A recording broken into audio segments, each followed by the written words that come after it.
اعوذ باللہ من الشیطان الرجیم، بسم اللہ الرحمن الرحیم۔ ہم دیکھ رہے تھے جنت کا راستہ۔ سعادت اور بدبختی پہلے ہی تقدیر میں لکھی جا چکی ہے، پھر عمل کرنے کا کیا فائدہ؟ حضرت علی رضی اللہ تعالیٰ عنہ کہتے ہیں، ہم ایک جنازہ کے ساتھ بقیع کے قبرستان میں تھے، اتنے میں نبی صلی اللہ علیہ وآلہ وسلم ہمارے پاس تشریف لائے اور بیٹھ گئے، اور ہم لوگ آپ صلی اللہ علیہ وآلہ وسلم کے ارد گرد بیٹھ گئے، اور آپ صلی اللہ علیہ وسلم کے ہاتھ میں ایک چھڑی تھی۔ بس آپ صلی اللہ علیہ وسلم اسے زمین پر مارنے لگے۔ پھر فرمایا، تم میں سے ہر شخص، یا یہ فرمایا ہر جاندار کے لیے اس کا مقام جنت یا دوزخ میں لکھ دیا گیا ہے، اور یہ بھی لکھ دیا گیا ہے کہ گناہ گار ہے یا پرہیزگار۔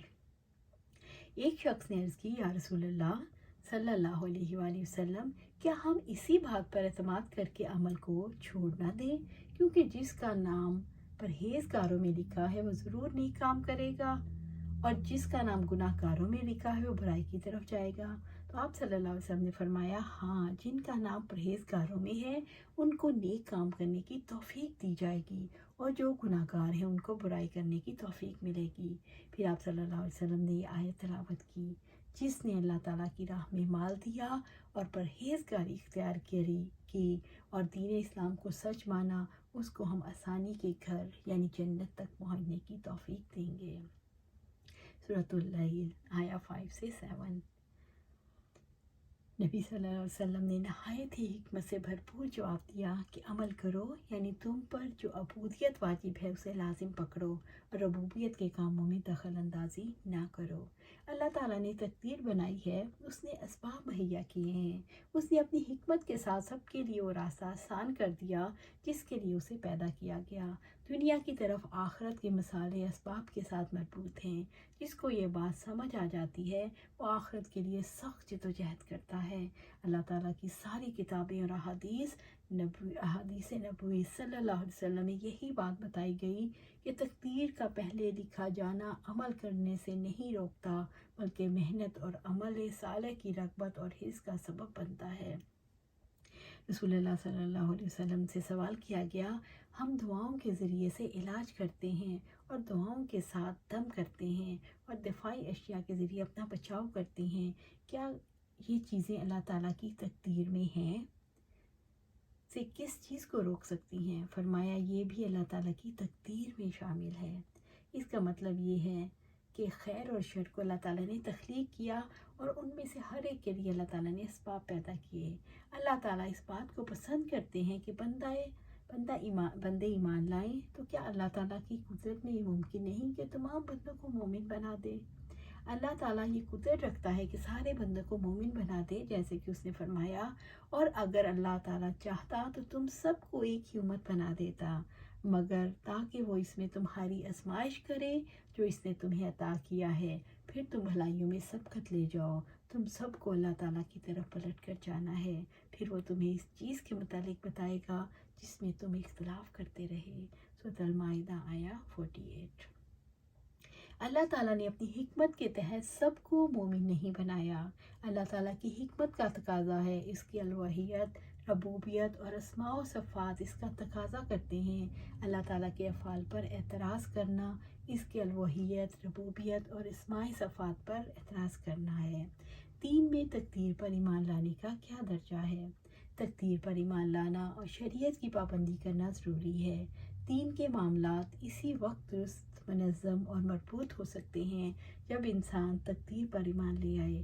جو شخص تقدیر کا انکار کرتا ہے تو دراصل اللہ تعالیٰ کے علم اور قدرت کو اس سے معطل کرتا ہے اور بندوں کو اپنے افعال کا خالق بنا دیتا ہے۔ اس طرح اللہ تعالیٰ کے ساتھ دوسرا خالق ثابت کرتا ہے، بلکہ سارے ہی انسانوں کو جو مخلوق ہیں خالق بنا دیتا ہے۔ جو شخص بندے سے قدرت اور اختیار کی نفی کرتا ہے جو اللہ تعالیٰ نے بندوں کو عطا کی ہے، تو اس نے اللہ تعالیٰ کی طرف ظلم کو منسوب کیا۔ ایمان والے تقدیر پر کیسے ایمان رکھتے ہیں؟ تقدیر کے خیر و شر پر ایمان رکھتے ہیں، اس بات پر ایمان رکھتے ہیں کہ سب کا خالق اللہ تعالیٰ ہے۔ وہ شریعت کے احکامات، اوامر و نواہی پر سر جھکاتے ہیں۔ وہ یقین رکھتے ہیں کہ ہدایت اور گمراہی اللہ تعالیٰ کے ہاتھ میں ہے۔ جس پر رحمت کرتا ہے اسے ہدایت دیتا ہے اور جسے چاہتا ہے گمراہ کرتا ہے۔ یہ اس کا عدل ہے، وہ بہتر جانتا ہے کہ کس کے ساتھ کیا معاملہ کیا جائے۔ سورۃ النجم آیہ 30۔ وہ کافر کی طرح یہ نہیں کہتے کہ یہ مجھے میرے علم کی وجہ سے دیا گیا۔ وہ یقین رکھتے ہیں کہ ثواب اور عذاب شریعت کی بنا ہوگا۔ مصیبت کے وقت مومن اپنے آپ کو تقدیر کی طرف منسوب کرتے ہیں۔ جب مصیبت دور ہو جاتی ہے تو پہچان لیتے ہیں۔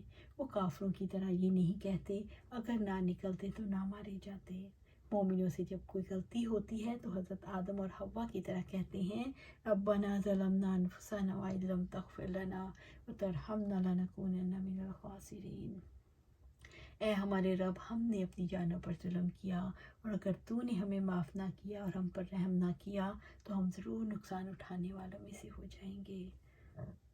مومن شیطان کی طرح یہ نہیں کہتے اے میرے رب، جیسا تو نے مجھے بہکایا میں زمین پر ان کے لیے ضرور دل فریبیاں پیدا کروں گا اور میں ان سب کو ضرور بہکاؤں گا۔ تقدیر پر ایمان توحیدی نظام ہے۔ ان اسباب پر ایمان لانا جو خیر تک پہنچاتے ہیں اور شر سے روکتے ہیں شریعت کا نظام ہے۔ انسان کے دینی معاملات مربوط اور منظم نہیں ہو سکتے جب تک کہ وہ تقدیر پر ایمان نہ لائے اور شریعت کی پابندی نہ کرے۔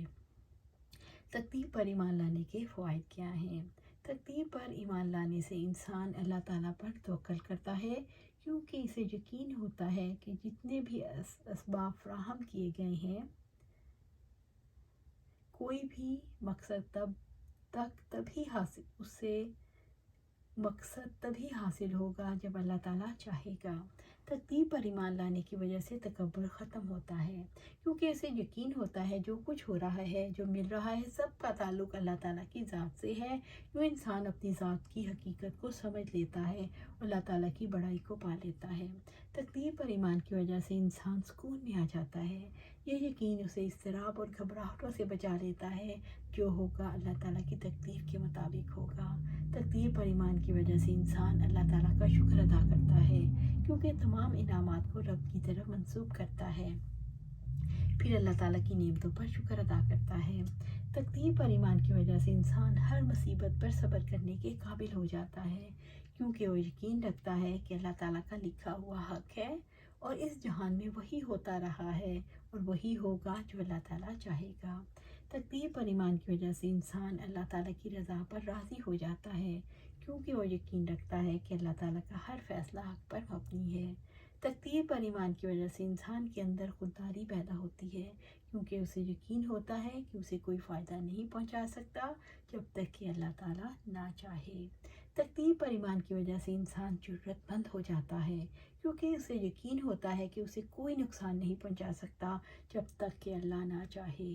تقدیر پر ایمان کی وجہ سے انسان کے حوصلے بلند ہو جاتے ہیں، کیونکہ انسان کو یقین ہوتا ہے جو کچھ اسے ملتا ہے مل کر رہے گا اور جو ٹل گیا وہ مل نہیں سکتا۔